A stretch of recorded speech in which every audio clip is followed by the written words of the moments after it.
44-yard line.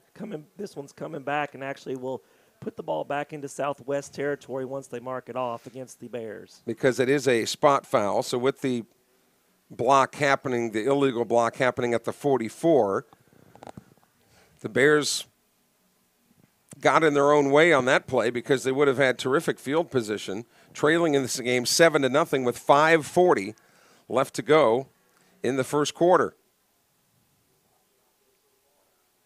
DeBrian McGee at quarterback with a man in motion. There's flags all over the place, and this will probably go against the Bears. 2 or 3 different guys were moving at the same time, and I'm not a football guru, but I don't think you can do that.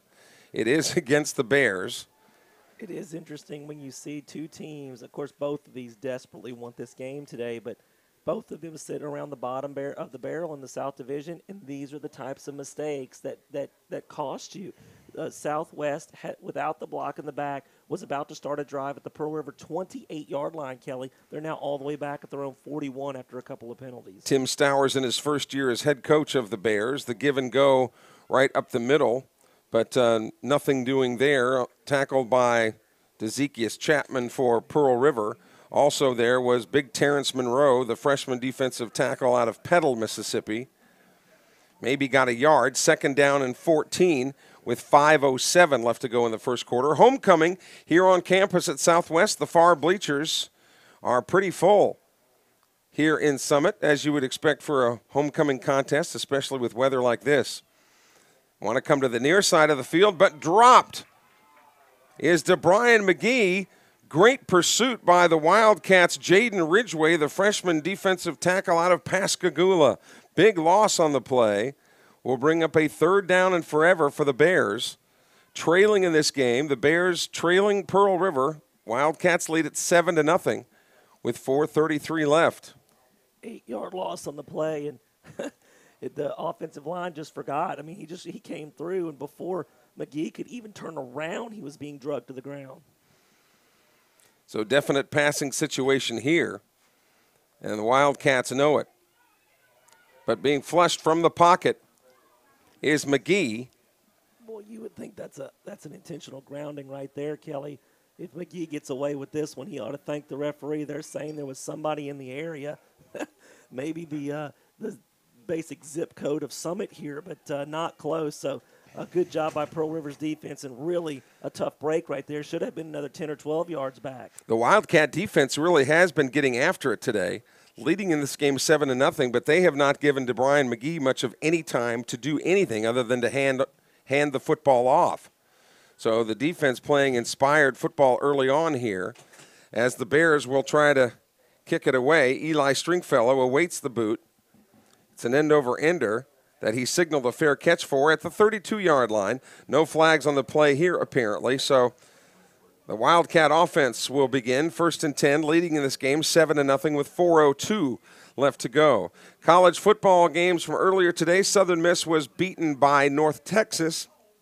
That game in Denton, Texas, 30-7 was that final score. It was 10-7 at halftime. Southern Miss offense really struggling, and was outscored. The team was outscored 20-0 in the second half. Southern Miss will return home next week against Marshall, the Thundering Herd. Marshall was winning today at last report. 1st and 10. Jesse Purnell with the football.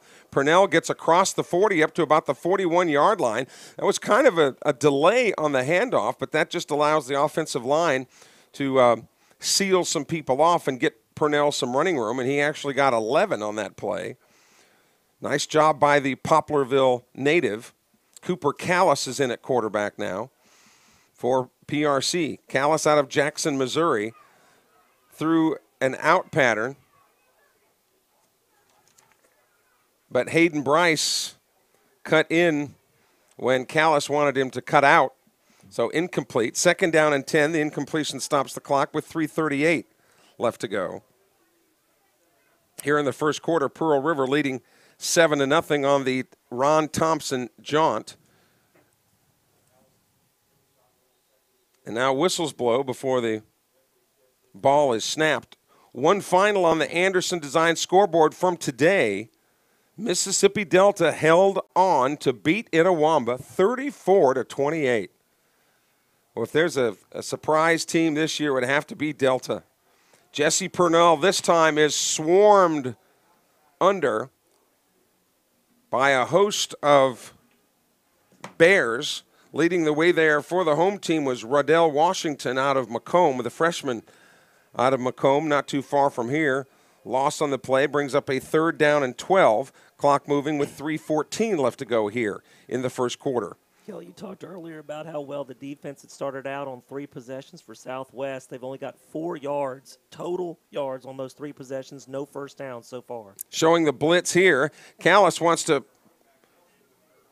get it to Juan Nelson, who was kind of coming across, and he gets knocked backwards about 7 or 8 yards, but penalty markers everywhere, and it could be that the Bears were a little bit too frisky and got across the line before the ball snapped. If that is the case, Pearl River will get 5 yards and get 3rd down over again. That is the call, Kelly, and they tried to time that snap, and they were about a half a count too quick, and that's going to give Pearl River one more shot at this, make it 3rd down and 8. Time for the Wildcat roll call. Be sure to text us at 601-310-7077, 601-310-7077. Let us know where you are watching the game from today. The lights are on here at McElveen Field. It's a 5-yard mark-off, and the Wildcats now are faced with a 3rd down and 7. Again, Tavis Williams was in for a couple series. Justin Mary pulling in tight here, the tight end out of Oak Grove over there to the right side, but Cooper Callis at the controls now with Purnell in the backfield. Callis wants to throw, does, and it is caught by Jalen Wilson, but he was thrown out of bounds almost immediately by Roderick Dozier out of Jackson Provine. That was a good defensive play right there, Kelly. Again, another one of those open field one-on-one situations. If the tackle's broken, it's a first down, but a good job by Southwest getting Pearl River to the ground and forcing a punt. Anthony Jones will be back to receive the punt of Will Lang, who will put a foot into it at about the 35-yard line. It's a great snap. Very little pressure. And a fair catch called there by Anthony Jones. So the Bears will have it at about the 22-yard line. When you look at these two teams, they're very close in offensive output. Pearl River averages about, 17 points a game, and the Bears average about 15.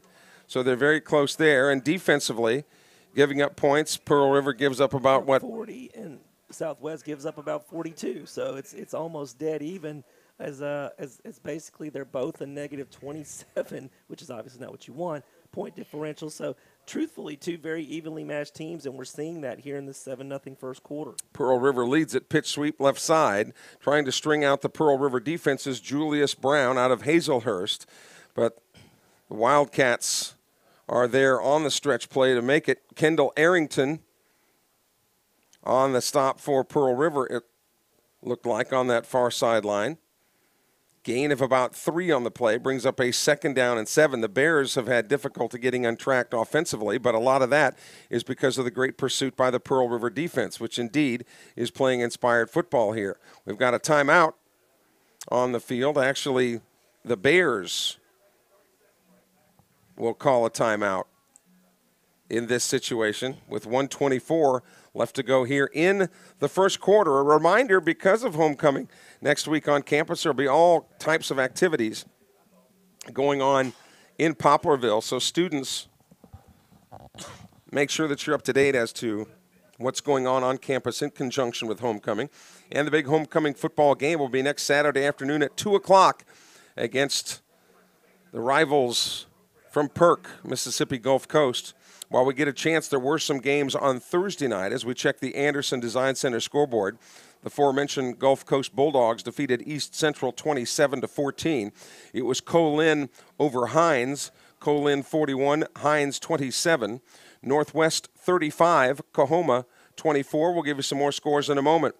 Passes up into the air, wide receiver open at about the 47-yard line of Pearl River, but Devontae Johnson could not make the grab. Kelly, He was open. Yes, he was open. The pass was there, and actually, had he made the reception, he may have gone the distance. I mean, it wasn't just a long pass completion. It could have been for a touchdown. That's just a huge missed opportunity and a big break for Pearl River in dodging what would have been, at the very least, a 30 to 40-yard gain, but could have been a touchdown. Third down now puts a third down and long situation for the Bears. It looked like they moved early. That ball is on the ground. The Wildcats have picked it up, and advancing it into the end zone for a Pearl River touchdown is Josh Smith, the freshman out of Landry Walker High School in New Orleans. That is a Wildcat touchdown. He tried to get the defense to flow to the near side of the field, but when McGee turned around to run the naked bootleg, he was naked, but there was a defender directly in his face, knocked it out of his hands, a scoop and score, a defensive touchdown. That'll help your points per game go up. A 2-touchdown lead for the Wildcats, the first time they've had a double-digit lead since the first week of the season. 13-0 with the point to follow. From the 281 area code, Kalina is checking in from San Antonio, Texas. She's a big fan of Booker Brown for Pearl River. This kick is good, and the Wildcats now lead it 14-0. They'll have the kickoff in a moment. You're watching Wildcat football on PRCCmedia.com.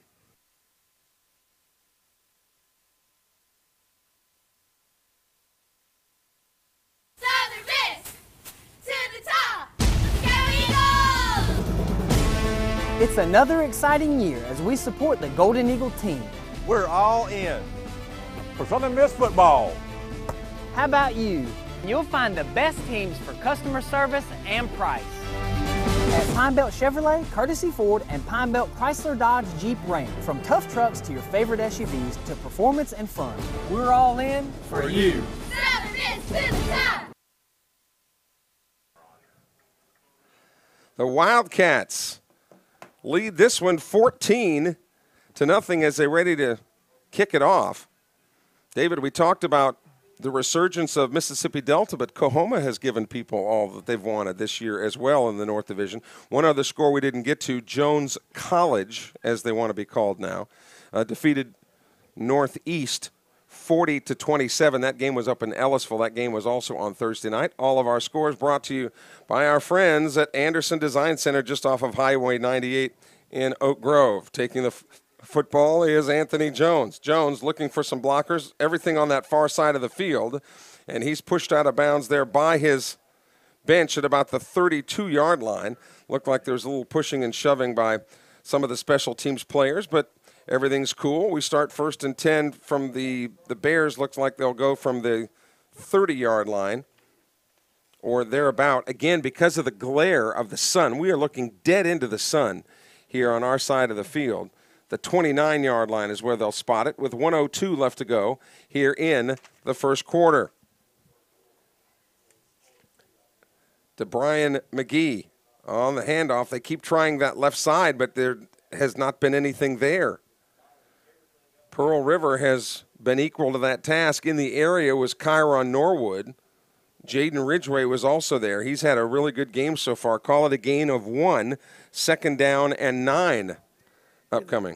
Zarius Keys is their leading tailback rusher. Again, the quarterback's the leading rusher on the team, but right behind him is Keys so far, Kelly. A half a dozen carries for only 5 total yards. On 2nd down and 9, rolling to his right.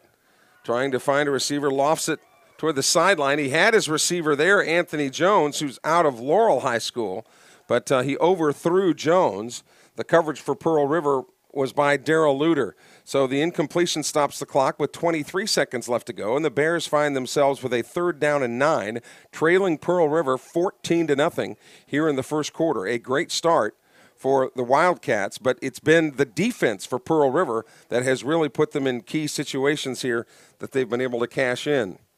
3rd down and 9, again working left to right.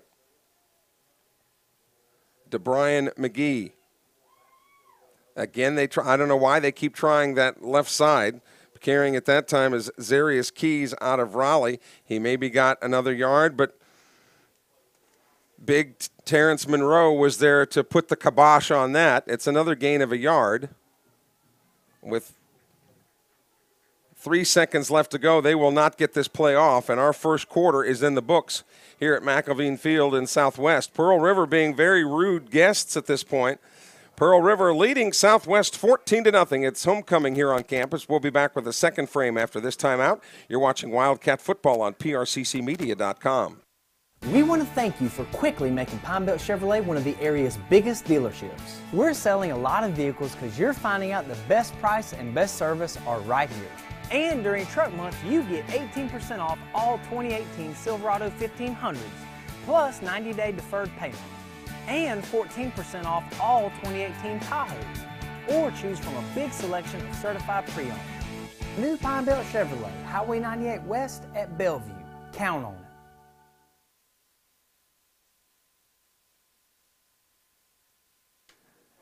Kelly Sander with Captain D. David Sutton back in a lovely Summit, Mississippi today, as the basking in the sunshine here on this Saturday afternoon. Pearl River leads 14-0. That's the big number. But when you look at the statistics from the first quarter, total number of yards, 66 for the Rivercats, just 10 for the Bears. So the Bears in punt formation now, and they'll kick it right to left this time. Good snap, and the kick is away toward the near side. Stringfellow calls for the fair catch, and he corrals it at about the 34-yard line. So all in all, Pearl River has had pretty good field position all game here. But because the defense has been so stingy, it has allowed the offense to work in ideal situations, although the offense really hasn't clicked other than the big run by Ron Thompson. Haven't been able to get uncorked. Now they've got Purnell and Thompson in the ball game. Tavis Williams back in there as the signal caller. Cooper Callis ran a couple of series. Direct snapped to Tavis Williams. He finds some blockers over the left side and gets up to about the 37, maybe the 38, depending on the spot. It's a gain of about 3. 2nd down and 7 as we are now in the second quarter with 14:34 left to go. Calling for the ball quickly. Tavis Williams fakes the handoff, pitches it back to Thompson, who cuts it back into the middle. He's able to get across the 40. He was being tracked there pretty well by Connor Cook. Cook, the defensive back out of Purvis, on the stop. He got about 4 more on the play, brings up a 3rd down and 4. Looking to the sideline. To the near sideline here. The Pearl River bench is right down here in front of us. Southwest has a unique media setup here where the visitors have their own press box here on this side of the field. What a luxury. 13:51 left to go. Tavis Williams fakes the handoff, now rolls to his left, tucks it in. He will run it himself. He wants Purnell to block for him, and Purnell lays a block and gets him across the 45 down to about the 43-yard line. Big first down for Pearl River and a nice run there by Tavis Williams, showing not only can he throw the football, but he can run it as well. It's a fresh set of down for the Rivercats. 1st and 10 at the Southwest 43-yard line. Clock moving with 13:30 left to go in the second quarter. Williams now moves Thompson out to the right. They give it to Purnell, who tries to go right up the gut and does find enough room to manage about 4 yards. Making the stop there for the Bears was Romalis Carey, the defensive tackle out of Florence, Mississippi. Pickup of about 8 on the play. So Pearl River now finding its groove on the offensive side of the ball, although right in that one area of shade on the field to the far side. The give is not given. Actually, Tavis keeps it himself and is able to avoid a couple of tacklers and gets down to the 23-yard line. With Ron Thompson in that backfield and what he brings to the table and his ability to rush the football, you have to respect that. And Tavis Williams saw that they were keying on Thompson, ran it himself, and that's another first down. 1st and 10 at about the Bears' 22-yard line. Williams this time gives it to Thompson, nothing in the middle, so he tries to come to the near side. He's got a block down the sideline. Thompson into the end zone. That is a Wildcat touchdown. Most of the time, Kelly, when you see a running back kind of slide east and west, that's not a good thing. But Ron Thompson did a great job of just trying to get outside. He kind of brushed aside a couple of defenders, and once he saw that opening to the outside, you saw he kicked it into gear. That's another touchdown run for Ron Thompson. That one was 22 yards. He's already got 77 yards rushing on the afternoon. And not only is he a strong runner, but he sees the field so well, which is part of the ability to run that football. That kick is in position A by Will Lang. So look at this. With 12:24 left to go in the second quarter, Pearl River leads Southwest 21-0. And this is the type of game that you were hoping that the Wildcats would put together, and it's still only the second quarter, but so far they have played nearly flawless football here today. But the defense has set the tone for the offense, and Ron Thompson, you give Ron Thompson a little bit of room to run, rather, and you are really playing Russian roulette there because he has made the Bears pay on a couple of occasions. 21-0 now. The Wildcats lead it, and we'll kick it off to the Bears here. Largest lead of the season, Kelly, for the Wildcats. They were up by 20 against Itawamba, if you remember, back in the first half. But this is the largest lead of the entire season for Pearl River, helped by a scoop and score. The defense pitching in, not only stopping Southwest, but scoring one of these 3 touchdowns themselves. You had to bring up that disastrous Itawamba game there, game 1. I talked about the good part of it. As a matter of fact, that ball is on the ground, fought for by 2 Bears, but actually coming up with it now is Ali Henson out of Macomb, and he maybe gets back to the 20-yard line where a host of Wildcats were there to gobble him up. And actually making the tackle is Peyton Graham, the freshman linebacker out of Poplarville. Poplarville with a big win on the high school scene last night, defeating Sumrall 26-14, and that locked up the number 1 seed for the Hornets in Region 7 4A. 12 minutes, 15 seconds left to go here. The Bears trying to get on track, but Pearl River's defense has been all over the Bears today. 1st and 10 as the Bears go under center. Pitch to the right side, DeMarcus Mitchell out of Thibodaux, Louisiana, and Mitchell with a nice gain. That's the first look we've seen from the Bears there on that pitch. Gets about 11 yards on that play, by far the biggest gain for the Bears on the afternoon, almost a gain of 12. 1st and 10 for Southwest, working right to left. First down of the ball game for the Bears. That just tells you how well this Pearl River defense has played today. Wanting to throw across the middle. Receiver is open. Dylan Adams with the catch. Adams down at the 30-yard line is able to break 1 tackle, but then is brought down at about the 27-yard line. Officially making the tackle will be Ron Baker, but a big gain there for the Bears. 50 yards, Kelly. Dylan Adams only had 44 yards receiving on the season.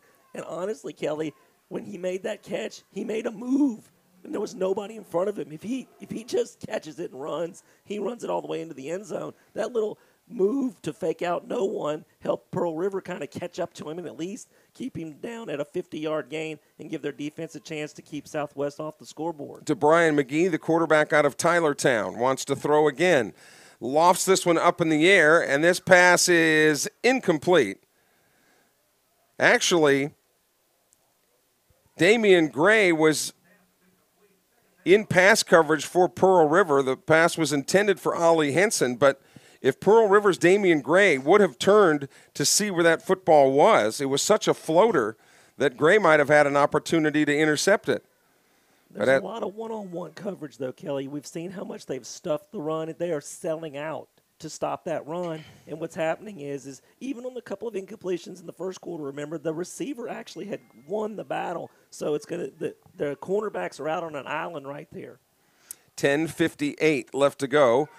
Pitch, they try to sweep it to the right side, but Devontae Johnson is going nowhere as he is wrapped up in the backfield by Corey Jackson, the Pearl River linebacker out of Madison Ridgeland Academy. It's a loss of about 3 on the play, brings up a 3rd down and 13 here as the Bears are threatening to stall their own drive here, trailing in this game 21-0. selling out to stop the run. I mean, there is no disguise to what this defense is doing. They are putting 7, 8 men up there. They're going to make you throw to beat them, and so far they have won that battle.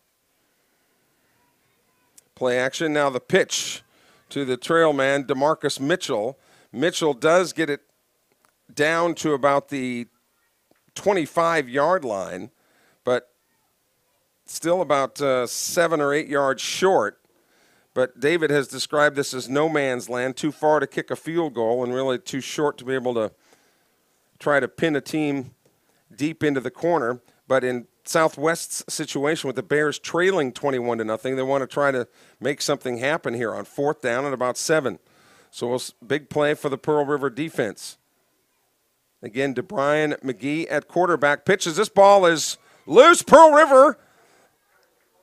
Reggie Williams scooped it up. It's actually going to go down as a fumble recovery, but even if Southwest would have gotten the ball first, Kelly, it was 4th down. The drive was over. A great job by the defense right there. You go back to that long pass play. That little move to fake out no one allowed Pearl River's defensive backs to keep Southwest out of the end zone, and they take advantage by stopping Southwest on 4th down. Goes down as another turnover created by the Pearl River defense.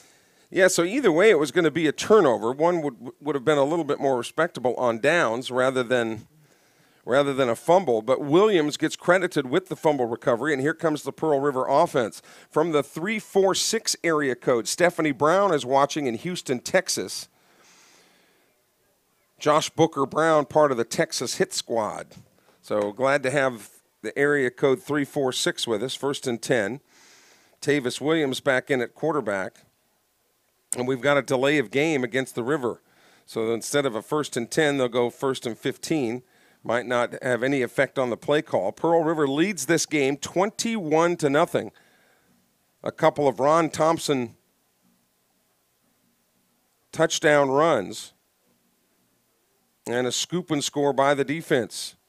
Tavis Williams tries to get it to KJ Breland. Breland was covered well there by Rodericus Dozier.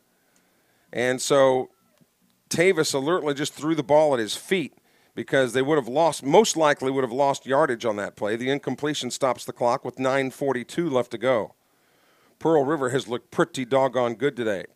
21-0 the lead for the River Cats. Tavis Williams hands it off. First run of the day for T.J. Wash. Wash got brought down. It looks like the tackle was up around the face mask, maybe around the neck. But again, they're in that shadow part of the field over there, as this time of year and this time of day is going to cause those long shadows. Looks like a pickup of about 3. So a 3rd down and 7 now for Pearl River. Ron Thompson is back in there. Hayden Bryce to the near side of the field on 3rd down. Tavis Williams, play action, wants to throw. Flushed from the pocket and is dropped. Got caught in the backfield by Anthony Hayes, the freshman out of Bay High in Panama City, Florida. So Pearl River will have to kick it away now.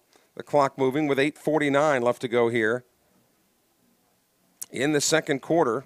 And that play action pass just doesn't work quite as well on 3rd and 14. The linebackers don't really bite on that. Everybody just kept coming forward, and Tavis was kind of swallowed up on the sack. So Will Lang to kick this one away. It's a great kick. Fair catch being called for, but the Wildcats will surround it at about the 43-yard line, and that's where Southwest will start 1st and 10. We haven't really had a chance to mention the Red Burrito Red Zone today because Pearl River has... Actually, Kelly, no one's been in the Red Burrito Red Zone.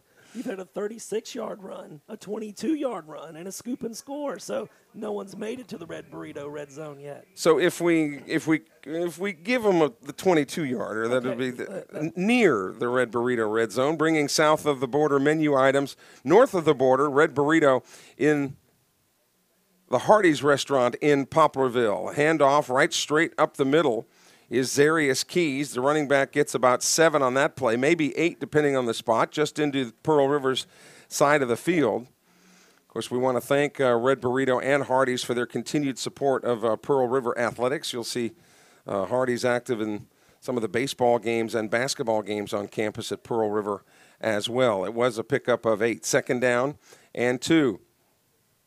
Man in motion to the far side. Brian wants to throw. Lofts this one across the middle. Has a man wide open. The pass is caught. Anthony Jones is into the end zone for a Bear touchdown. Well, Kelly, they've had a dropped pass that should have been a long touchdown.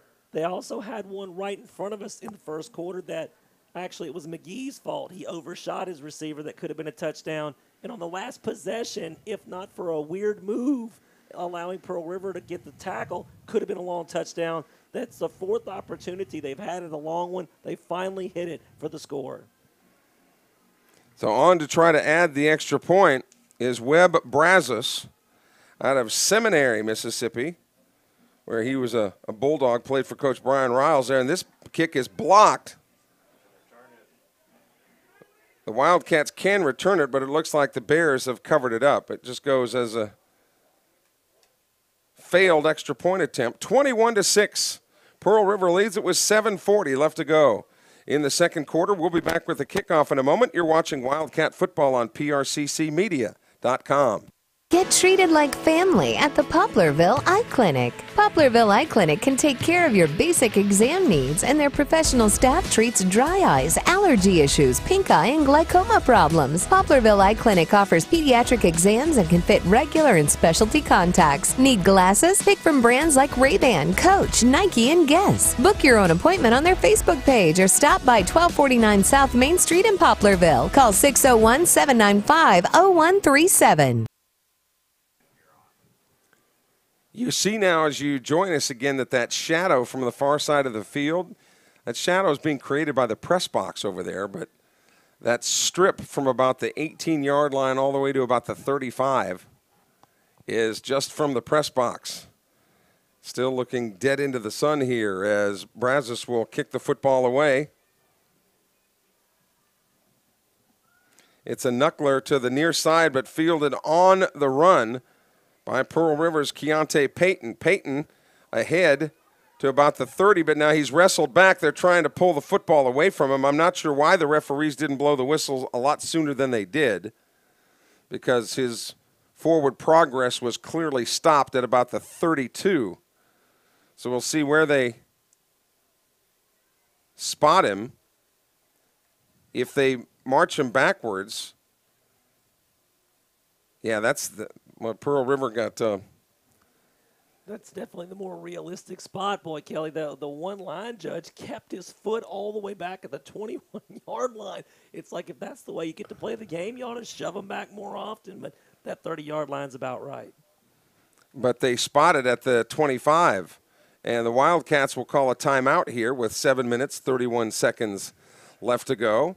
Don't forget to visit Hardy's Restaurant in Poplarville. Hardy's a big supporter of Pearl River Athletics, and we've been talking all season long about the Fruit Loop donuts. They're mini donuts that look and taste just like the Fruit Loop breakfast cereal. Try yours today by going by Poplarville's location of Hardy's, and if you take your student or faculty ID, you'll get a discount every day. Voted America's best tasting hamburger, Hardy's Restaurant in Poplarville, a big supporter of Pearl River Wildcat Athletics. Glad to have Hardy's with us. Ramey's Marketplace also with us, that beautiful new facility right across from campus off of Highway 11. Ramey's with more square footage to serve you.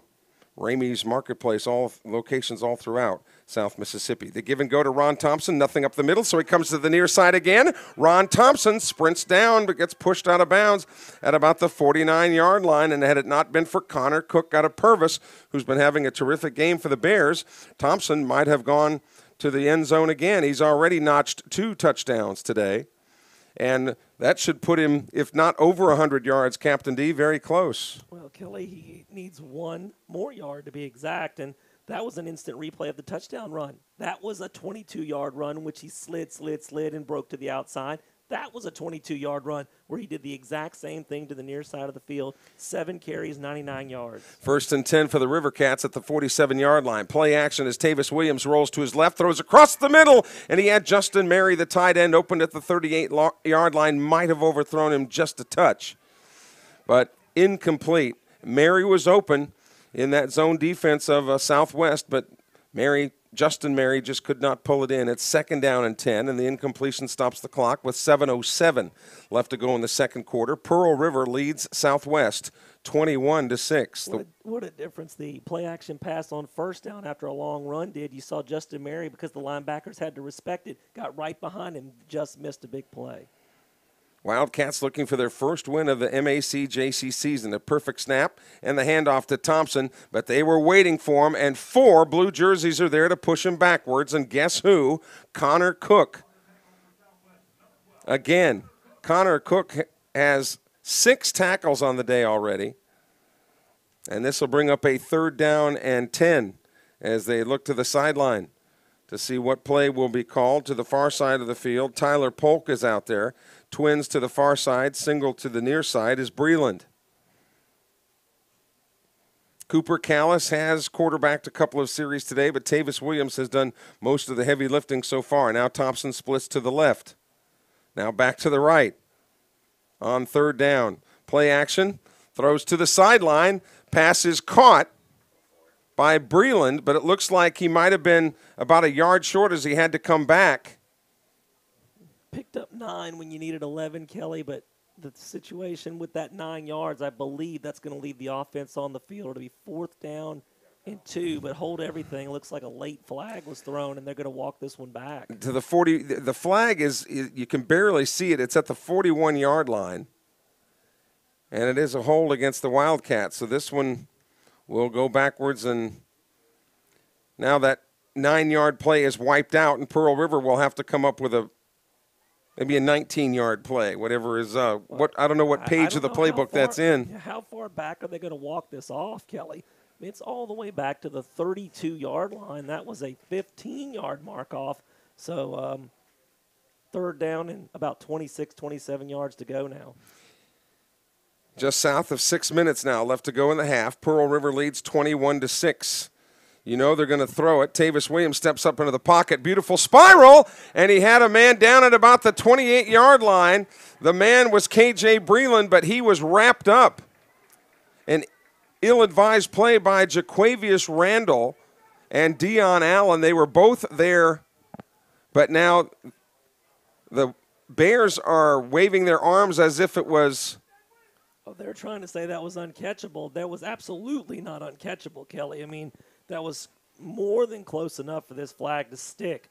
One of the reasons it was uncatchable is that the arm wasn't able to raise up in the air, and it looks like they're going to wave this off. This is a complete mistake by the officiating crew. There's no way that ball was that far overthrown. Maybe a yard or 2, but that was well within the catch radius of the. I mean, it was if he could have dove for it, he might have even got his hands on it. It's a bad wave off by this officiating crew. There's no question that Randall and Allen for the Bears wrapped their arms around Breland for Pearl River and did not allow him to get where he needed to go. But they do pick up the flag. So a break for the Bears, who trail 21-6 with 5:50 left to go in the second quarter. Will Lang to kick this one away. Fair catch signaled for at the 39-yard line. Boy, the Wildcats were breathing down Allen's neck there, or Jones's neck, rather. Jones has the only touchdown of the day for the Bears. Kelly, this is a dangerous possession, and why I say that is Southwest just scored a touchdown and really have missed on a couple of more big plays that they should have had touchdowns. They get the football to start the second half. If they can score right here and get a stop at Pearl River, they'll have the football with a chance to tie. The defense of Pearl River needs a big stop right here. Hand off over the right side for the big fullback, Zarius Keys, and he is able to navigate maybe a 3-yard gain over there. On the stop for Pearl River was Kyron Norwood, the sophomore defensive back out of Forest County AHS. It'll be a second down upcoming. 5 minutes, 24 seconds left to go in the half. Pearl River leads Southwest 21-6. The Bears and the Wildcats each have 2 timeouts left to go here in the first quarter. As that sun goes down a little bit more, we'll be able to see that far side of the field a little bit more sharply.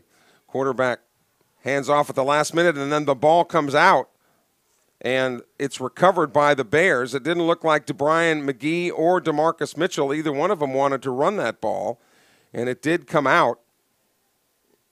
McGee fell on top of it, no gain, and it'll result in a 3rd down and about 8, maybe a loss of a yard on the play.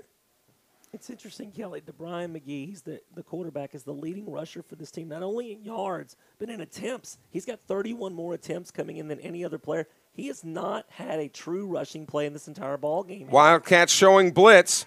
Here he comes to the near side. DeBrian McGee wants to throw. He does across the middle, and it's intercepted. Intercepted at the 45-yard line. Darrell Luter out of Oak Grove High School with the snag. The Wildcats have their 3rd turnover of the game. That was the 107th pass attempt by DeBrian McGee. Only his 2nd interception of the season. Came in with only 1 pick against 9 touchdown passes. So obviously with that one earlier, he had a 10-to-1 ratio. But right there, a great job undercutting that pass, getting the interception, the 3rd turnover this defense has been able to force in the first half. Luter's out of Oak Grove. He's just a freshman. So back to work is the former Harrison Central standout. Tavis Williams fakes the handoff and then tries to get the pass out on the little screen to Donovan Hickman, the tight end, and it's beyond his reach, incomplete.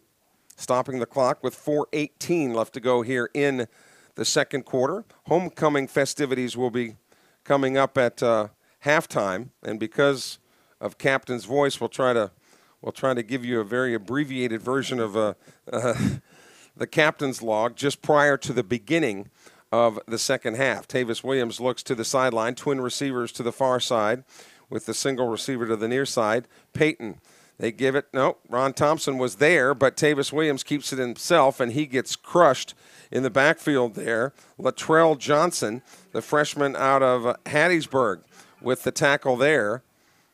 Brings up, and we got a penalty marker down late at about the 46-yard line, so hold your tickets here for a moment. Unsportsmanlike conduct against Pearl River. And that was a dead ball foul as well, Kelly, so the down will count. It's going to be 3rd down and 25. It's the 2nd consecutive possession that the Wildcats have had a 3rd and 25, 26 situation. And how many times have you seen this season that the Wildcats have gotten in their own way? Another unsportsmanlike call against Pearl River. And Ted Egger wants an explanation as to what's going on. And is that Ryan Trevathan down there, the offensive coordinator, upset about, is that Ryan? Not sure, but one of the coaches for Pearl River. He's upset, and he's talking directly with the official right now. So whatever the call was or whoever it was called against, the now Coach Ted Egger is getting an explanation from the White Hat, the head referee, on what happened there. Is they are trying to figure out, they actually have called a timeout, not because they needed a timeout, because they wanted to have this discussion right here, because whoever that unsportsmanlike was against, Pearl River is not agreeing with the decision. And it's something that Pearl River has tried to clean up, but lots of times, let's face it, the officiating crews talk to each other too during the season, and that one of the things that they talk about is, hey, watch out for Pearl River. They've had a lot of unsportsmanlike calls, and even when you try to clean things up, sometimes the reputation preceding you gets you into trouble.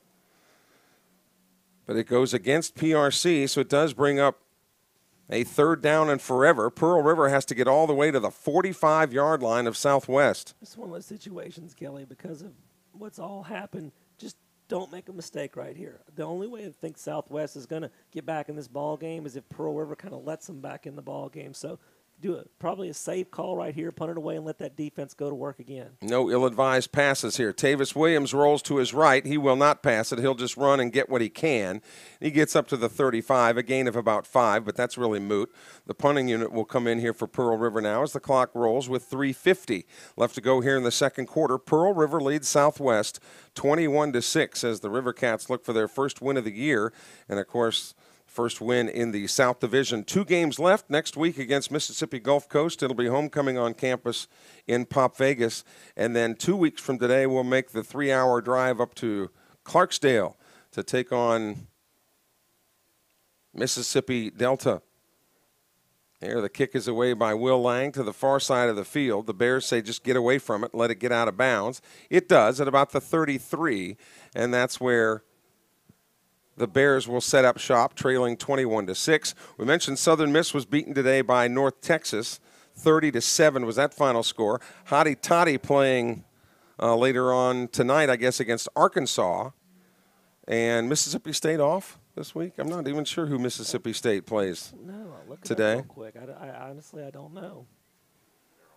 Mississippi State is off this weekend. So Auburn beat today. So is the Gus Malzahn watch on the $50 million buyout of Malzahn? So we'll see after losing to Tennessee. There's a handoff up to about the 34-yard line. Again, the lights have been on here at McElveen Field since the game started to try to maybe fill in some of those shadows. Getting credit for the run there was DeMarcus Mitchell out of Thibodaux, Louisiana. Picked up 3, second down and 7 with 2:50 left to go. Bears trying to get some points on the board before the end of the half. Fakes the handoff. Now the pitch goes back to Mitchell. Mitchell gets up across the 40. Did not get first down yardage. Looks like he's going to be a yard or two short. Again, the Pearl River defense has been especially stingy today and have created a couple turnovers. One resulted in a defensive touchdown. So that would be in fantasy points. What, do you get 6 for that? That's right. Your defense would get 6? If you had the Pearl River defense in your lineup, you'd have that. You'd have a good point total so far today. Third down and a couple for the Bears. I mean, way down over the center, DeBrian McGee, the former Tylertown Chief, will run it himself. Look at McGee finding a hole. Some shifty footwork gets him down to about the 45-yard line. One of the Wildcats here tried to strip the ball from him. Well, he's been credited with 2 runs, Kelly, but one of them was a sack, basically, and the other one he had to recover a fumble. That's the first true rushing play McGee has run the football in today, and he shows you why he's their leading rusher. He's shifty, and he's quick, and he gets 15 on that one. 1st and 10 for the Bears. They do have 2 timeouts that they can utilize. Rolling now to his left. McGee wants to throw. This one is in the air, and this ball is incomplete, but we've got flags everywhere. I don't know why. I didn't see necessarily any pass interference from this angle because the River defenders both had their heads turned toward the ball. Yeah, Kelly, I'm telling you what, I think the referees got fooled on that. That was actually a pretty good job by Eli Stringfellow to avoid the contact. He actually changed his path. He got a hand in there, created the incompletion, but it's not a spot foul, remember, in college. So it is just a 15-yard penalty. Still a minute and a half to go, but the Pearl River defense going to have to stand tall. This goes back to what I said a moment ago. Unfortunately, Pearl River went 3 and out so quickly. Southwest has another chance, but if the Bears can get some points on the board, they get the football to start the second half. They can really kind of shift that momentum toward themselves. 1st and 10 for the Bears at the Pearl River 30-yard line. The Bears working right to left. Faking the handoff, and a pitch goes to the trail man. That's DeMarcus Mitchell. They've run that play 2 or 3 times and have gotten 4 or 5 each time. Looks like they picked up about another 5 along that far sideline, and by getting out of bounds, stops the clock with $1.25 left to go. Here in the second quarter, Pearl River leading the Bears 21-6. Checking the Anderson Design scoreboard, LSU has defeated Georgia 36-16 today down at Death Valley. So Coach Orgeron. They won't celebrate that at all tonight in Baton Rouge. No, of course they would have celebrated a defeat. Allen wants to throw. That ball is up in the air, overthrown. He was looking for Anthony Jones in the end zone, but the ball actually landed about a foot beyond the end zone. Stringfellow was the closest one to that for Pearl River. So it brings up a 3rd down now. Is there a penalty against Pearl River? There is a penalty. I don't see what the indication was, though. I didn't even see the flag. It's It's a 5-yarder, so I would assume that maybe Offside? lined up off sides. But when you only need 5, that moves the sticks. So 4 more downs and into the red zone goes the Bears. So the Bears are in the Red Burrito red zone. Red Burrito inside of Hardee's in Poplarville, bringing south of the border menu items north of the border. And don't forget your student and faculty discount every time you go to the Red Burrito or Hardee's in Poplarville. Proud to support Pearl River Athletics. Well, the Bears don't have as many offensive yards as the officials do in this drive, but it's a first down play for Southwest at Pearl River's 18-yard line. He will run it himself this time. DeBrian McGee gets down to about the 15, and the Bears are going to burn a timeout here. They'll have one left with 1:10 left to go here in the second quarter. I would like to hear Ed Orgeron's description of how LSU was able to do that today. Not like I would be able to understand him anyway, but a big win for the Bayou Bengals down there over Georgia, and now these odds-making machines say that Georgia's odds now of playing for the national championship just go down to about 36%. So I would think that Alabama's odds are pretty good, no matter what.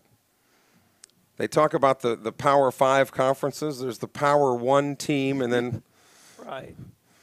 5 other conferences. They say they're playing for the Final Four. No, one slot's already filled in Right. the Final Four. So Right. You're digging for the final. You're digging for 3 spots, not 4. A lot of teams fighting for those spots. 1:10 left to go after the short timeout. McGee, after a 3-step drop, lofts it to the corner of the end zone, looking for in the corner of the end zone. He was looking for Johnny Wilson, his high school teammate out of Tylertown. He made the catch, but he was out of bounds. Good coverage there by Stringfellow for Pearl River. Brings up a 3rd down. That was very close. It was very close, Kelly. I tell you what, you only need to get 1 foot down, and that first toe tapped, maybe 2 blades of grass on that white spray paint. That was a really nice fade pattern. A good job by Stringfellow to ride him as far as he could to get him out of bounds. And then when he went up, he gave him that little bit of a bump, and that was all it took to get him out of bounds and get the incompletion. 3rd down for the Bears. They've got about 7 for a first down, but the clock's working against them here. Throw across the middle is incomplete. Incomplete. It was intended for DeMarcus Mitchell, who swung out of the backfield. Boy, Mitchell is a load. And he was covered there by Pearl River's Marshall Cosma out of East Lake High School in Florida. Kelly Cosma had him blanketed, but that was a perfect. McGee could not have thrown that ball any better. It was exactly the only place it could be to give Johnson a chance to make the catch, and he just dropped it as he hit the turf. So Brazos Webb is on to try to make this field goal. Webb's kick has plenty of leg, and the kick is good. Brazos Webb,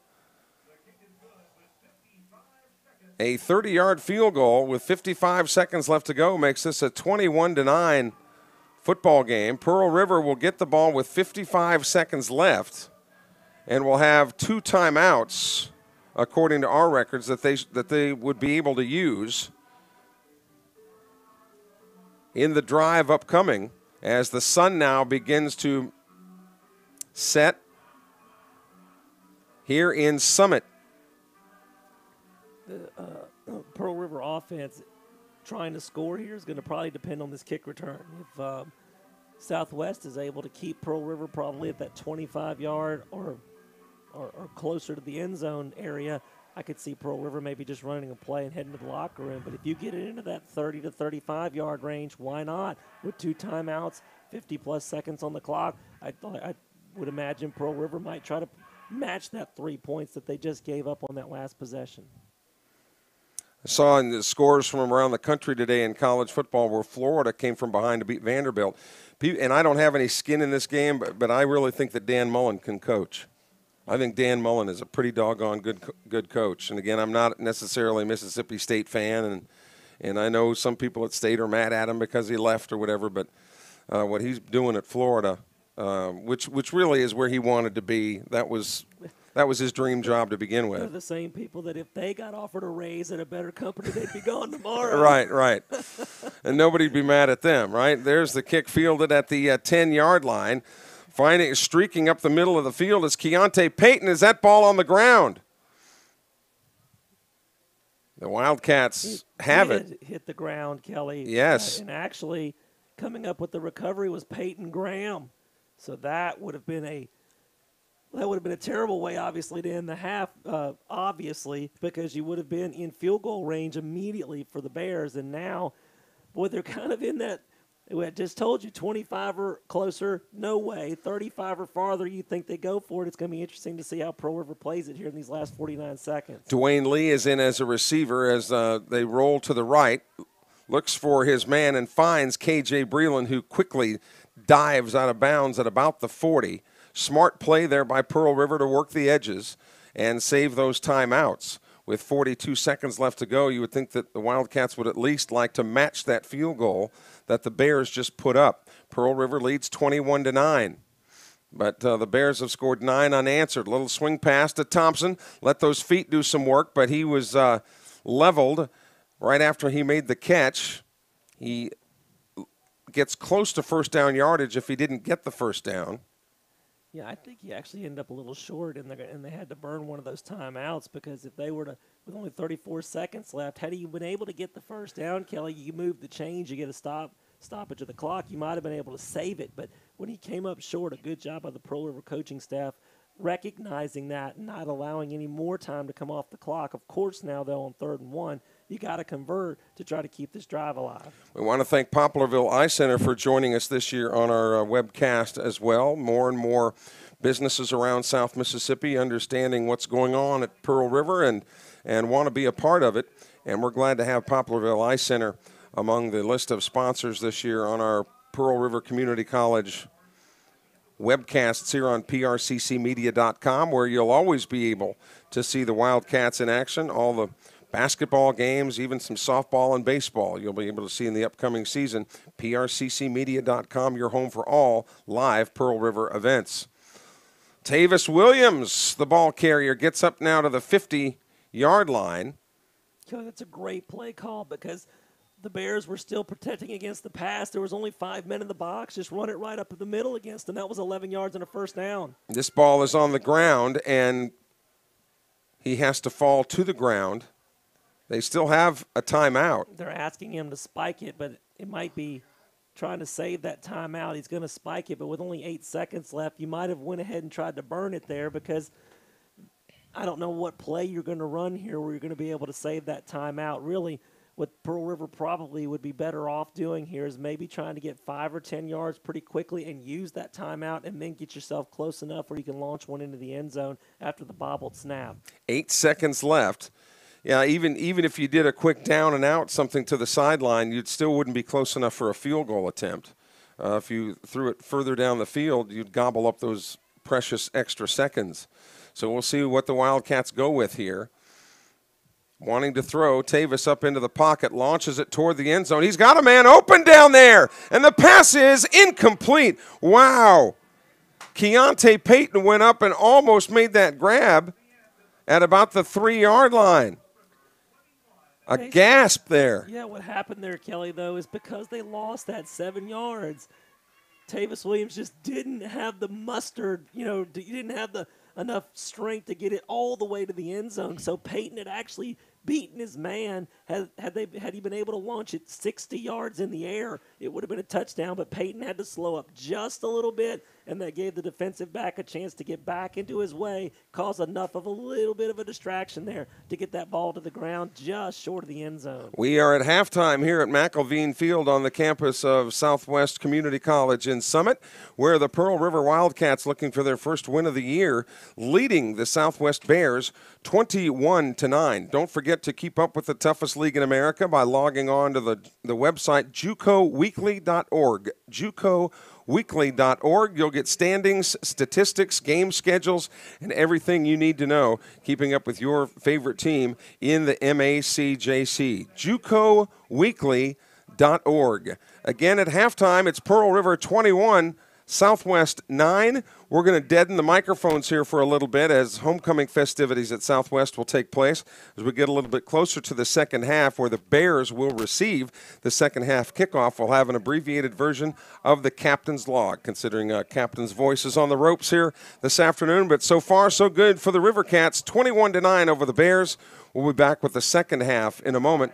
You're watching Pearl River Wildcat football on PRCCmedia.com.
Back at McElveen Field on the campus of Southwest Mississippi Community College. We didn't think we were ever going to be able to get back to with the homecoming festivities, and then the band also performed. But we're getting ready finally for the second half of tonight's contest. Pearl River leading Southwest 21-9. It was literally the difference between day and night. The half ended in the daylight, and the second half is going to kick off, it looks like, in the dark. 21-9, the River Cats leading the Bears, and here to tell you how we got there, albeit in an abbreviated version because his voice struggling just a bit today, is Captain D. David Sutton. Left it back in Hattiesburg. It sounds like where we started this trip over to Summit, but you talk about night and day, Kelly. The first and second quarters were also night and day with the way that this game went. Pearl River jumped out in a hurry. We loved to see that. The defense started out strong, and the offense was able to take advantage one time of a short field, ending in a 36-yard touchdown run from Ron Thompson. Quickly, at the 9:53 mark of the first quarter, Pearl River had its first lead in quite a while. It was nice to see the Wildcats out in front, and they jumped out 7-0. The defense not only made that stand up, they added to it with the score of their own. Josh Smith, 16 yards, picked up a fumble, created when the quarterback under pressure. McGee dropped the football. Smith scooped it up, took it the distance, and PAT was good. And at the end of the first quarter, it was Pearl River up 14-0. And then right at the beginning of the second quarter, another Ron Thompson touchdown stretched the lead to 21-0 at the 12:24 mark. But at that point, Southwest kind of got their feet dug into this ball game, and they have slowly crept their way back into it. Actually missed a couple of long pass opportunities, but were able to finally hit one at the midway point of the second quarter, a 51-yarder to Anthony Jones. The PAT, though, was blocked. Good play by the Pearl River special teams, 21-6, and then a field goal right before the half at the 55-second mark from 32 yards out, cut the lead to what we have it at 21-9. But in the first quarter, Kelly, and actually if you add that first possession of the second quarter to make this look a little bit more like I'm trying to get to, Pearl River had over 100 yards of total offense to Southwest 10. That was it. And, of course, that's when the score was 21-0. But at the half, when it was all said and done, Southwest has 168 yards, Pearl River 166. So you see that the Southwest offense finally got it going. And in that second quarter, they outgained Pearl River 158-100. But again, much of that 100 yards was on that first touchdown drive that Pearl River scored. In fact, 55 of it to be exact. So after it got to 21-0, Kelly, in that second quarter, Southwest outgained Pearl River 158-45 to take the momentum into the half, and they do get the football to start the second half. So this first possession, a big one for both teams to start it out here. Well done, Captain D, even with the struggling voice. And don't forget that the biggest statistic probably in the first half was that Southwest turned it over 3 times. Southwest a -3, and Pearl River didn't turn it over at all. That's +3 will get you 21-9 leads, a whole bunch. Will Lang to kick it away for Pearl River as we begin the second half of play, and that drives Anthony Jones back into the end zone. The Bears will down it there and start first and did you and notice, 10. Kelly, we heard some chatter. There must have been an unsportsmanlike conduct at the end of the first half because Pearl River kicked off from the 45-yard line there. So that was why you saw that short field kickoff there. Obviously some jawing going on there as they headed to the locker room, and Southwest had the 15-yard. That's why that touchback was so easy. First and 10 for the Bears, working right to left here now as we are fully underway here in the second half on PRCCmedia.com. Still at quarterback, DeBrian McGee. He keeps it himself, tries the right side. He had the trail man there that he could have pitched to, but kept it himself and was brought down by Kyron Norwood after a gain of about 2.5. Second down coming up for the Bears with 14:44 left to go here in the third quarter. Homecoming on campus here at Southwest, and a great crowd on hand, especially that far side, and they're all actually stacked up all the way around that side of the field here in Summit tonight. Second down and 8 from the far hash mark, and we've got a penalty marker down. Not a penalty marker, but rather the Bears want to call timeout. So they have already used one here in the first couple of seconds here in the second half, and that might come back to haunt them a little bit later on. I tell you what, the Pearl River defense, there were a lot of positives in that first half. But the way that they were able to hold, the way they were able to contain, DeBrian McGee, again, their quarterback is also their leading rusher. And in the first half, Kelly, they were able to hold DeBrian McGee to 4 carries for only 10 yards and really throwing the football. He was only 3 of 10 throwing the football. He did hit a couple of big ones, a couple of 50-yarders, 3 of 10 for 105 yards. But again, 2 50-yarders in the mix there. And they were also able to coax an interception out of him. Coming into the game, Kelly, through the first 6 ball games of the season, he had only thrown 1 interception on the season. They were able to get 1 out of the first half. Some big games in the National Football League scheduled for tomorrow, especially in the AFC, where the Pittsburgh Steelers will travel to Cincinnati in a key AFC North matchup. The Kansas City Chiefs will play New England tomorrow as well. A couple of big games on the NFL slate. Back to action now here in Summit. 2nd down and 8. They do pitch it this time to the trail man, but nothing there for Ladarius Williams out of Hazelhurst. He is dropped on the play there. Josh Booker Brown out of Houston, Texas.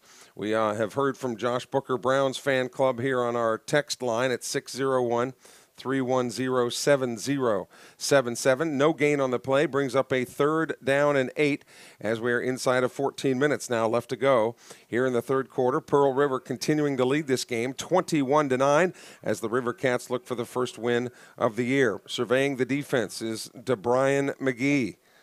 Right up the middle. Keeps it, actually hands that one off to Zarius Keys. Keys got about 3 maybe on the play, brings up a 4th down, and they will punt it away. So the Bears, a fruitless first series here. Boy, that was really trying to catch Pearl River off guard as they went with that quick trap play on 3rd and 12, hoping that if they could maybe get past that Pearl River defensive line and get into that second level, they could hit a quick 12, 15-yarder, but Pearl River did a great job stopping it, a good job getting a 3-and-out on the first possession. Jack Runnels, the punter for Southwest out of PCS High School in Hattiesburg, kicks that one away, and it is brought down by Stringfellow at the 41, so the River Cats working left to right will have the football for the first series of this second half, leading in it, this contest 21-9. When Jack Runnels was at PCS, Kelly, what a overflow of riches. He was actually platooning as the kicker because they had 2 quality kickers, and here he is playing junior college football. So that's not too bad if you're at a high school to have 2 kickers well enough to move on to the next level on your roster. Actually, the place kicker at Ole Miss right now, Luke Lowry, also played at PCS. They really crank out some good kickers at that private school in Hattiesburg. Handoff here, but no gain on the play as the Bears' Dion Allen out of Ridgeland, the linebacker on the stop there. So it'll be they actually give him about a yard and a half. Ron Thompson in the backfield there as Tavis Williams, the quarterback for Pearl River, with twin receivers to the far side. They're stacked pretty close together here on the near side, right in front of the Pearl River bench. Tavis Williams, play action, wants to throw, can't find anybody open, now does, and he hits his receiver, Tyler Polk, at about the 45-yard line. He's brought down at the 43 by Anthony Hayes out of Panama City, Florida, but it is a first down for Pearl River inside Bears' end of the field at the 43-yard line, 1st and 10. What a nice job by Polk and Williams, both of them moving and create. Polk just didn't sit still. He was covered at first, but when Williams moved to his right, he worked himself back in and worked himself open for a 14-yard gain. Play action again, looking toward the corner of the field over there. Pass interference coming up on the Bears. He threw into double coverage there, but neither one of the Bears played the football at all. You hit it, Kelly. You analyzed that perfectly. That was pretty good coverage is what it was. Good defense, good coverage. The safety moved over. The cornerback was there. But when neither one of them turned around to play the football and basically mowed over the receiver, it cost them 15 yards. Keontae Payton was the intended receiver. Keontae out of St. Martin from the 585 area code. The Monticellis are watching in western New York. Finish strong. Wildcats. Boy, a touchdown here would be big with 11:59 left to go in the third quarter. This the first series of the Wildcats in the second half. Man in motion, but they fake it to Thompson, and Tavis Williams will keep it himself. Stumbled, tripped over his own feet, it looked a little bit there at the 29-yard line, but was able to fall forward to about the 26. Somewhere in that area, they'll spot it at the 27-yard line. So a gain of a yard, second down. That's a good point by the Monticellis. Because think about it, Kelly, in the 3 games this season where Pearl River's had very good first halves, the third quarter has absolutely jumped up and bit them. And in the 2 or 3 games in the first half, they didn't play well, especially Hines and East Central. If you think about those, they pitched a shutout in the second half and dominated and came up just short. Can they put together 4 consecutive quarters? That's what they're trying to do. So, yes, Monticelli's, you're 100% correct on that analysis. Finish strong, and Pearl River will get that first win. Well, this won't help. A false start penalty, all sorts of Wildcats moving at once. A 5-yard mark-off now makes it a second down and 14 for Pearl River with 11:17 left to go in the third. We're going to make a reference to the time a lot because normally we have that camera that is locked in on the end zone, but that camera's giving us fits tonight, so we're just going to call it as if we were on radio. Rolling to his right, Tavis Williams throws, looks for a receiver at the 20-yard line, incomplete. Difficult to find Keontae Payton there, especially on the run, but he did throw it in a place where it could not be intercepted. So if there's a silver lining to that play, that was it, but it brings up a third down and 14 for PRC. The Wildcats lead this one 21-9 in their quest for a first win in the MACJC in the South Division. Barring something odd, though, Kelly, this is going to be 4-down territory, so you don't have to get all 14 on this play. You know, try to get 7, try to get 8 or 9, make it manageable where you can convert on the next play. Tavis Williams wants to throw, but look out. He is in big trouble, and he's gobbled up back at the 40-yard line. The Bears were coming pretty heartily, and leading the charge was Tamus Stevenson, the linebacker out of Holmes County Central in Goodman, Mississippi. So the Wildcats will try to punt them into the corner here and play field position as Will Lang comes in to kick it away. Yeah, because of the 9-yard loss on the sack, that does put him into pooch kick territory. And the way this defense has been playing tonight, Kelly, if you can pin them deep, the defense of Pearl River, except for the one long touchdown strike, has been almost flawless tonight. They've played probably one of their best games of the season. Anthony Jones back to receive it for the Bears.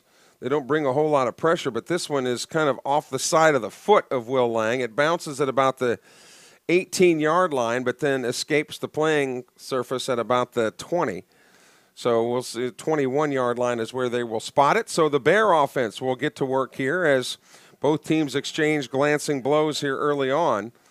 But the Bears have an uphill climb, trailing Pearl River 21-9, even though it's homecoming here on campus at Southwest. That was always kind of the big insult when I was in high school, if your team had to play somebody else's homecoming game. And that will be the case next week, which won't make Gulf Coast very happy, coming to Poplarville as the Bulldogs will play Pearl River next week when it is homecoming on campus in Poplarville. 1st and 10, they want to roll that right side. Now the reverse, but Pearl River read it. No gain at all on the play there by the wide receiver Anthony Jones. Coming up from the secondary for Pearl River was Stringfellow to make that play, but Pearl River read it from the get-go, and Stringfellow was there to drop him for no gain. It'll be 2nd down and 10 with 9:43 left to go here in the third quarter. No scoring so far here in the third frame. Pearl River leading 21-9. It really was a good job by the defense. When you are a defensive end, you're supposed to hold, don't crash down, don't get caught going in. They did not right there, cause the runner Jones to go way back around the 6 and have to track himself, although he was lucky just to get back to the line of scrimmage. DeBrian McGee under siege and is dropped back at the 5-yard line. Streaking in was Corey Jackson on a delayed blitz. The linebacker drops him at about the 5 or 6. Big play for the Pearl River defense. Again, the Wildcat defense has been razor sharp today. And a big loss on the play there for the Bears constitutes now a 3rd down and forever for Southwest. Well, and Kelly, Corey Jackson was the player a moment ago who made that play who stayed at home. And right there, again, he is not crashing down. He is not trying to do any. He's staying in his assignment, staying in his lane. He wasn't taking that bite of the run going the other way, and he was there for the big sack. That's a 14-yard loss. Handoff up the middle. They'll try to just get some room for the punter to work as the handoff goes to the big fullback, Zarius Keys, the 5'8", 195-pound freshman out of Raleigh. So in high school, he was a Lion at Raleigh, and now in junior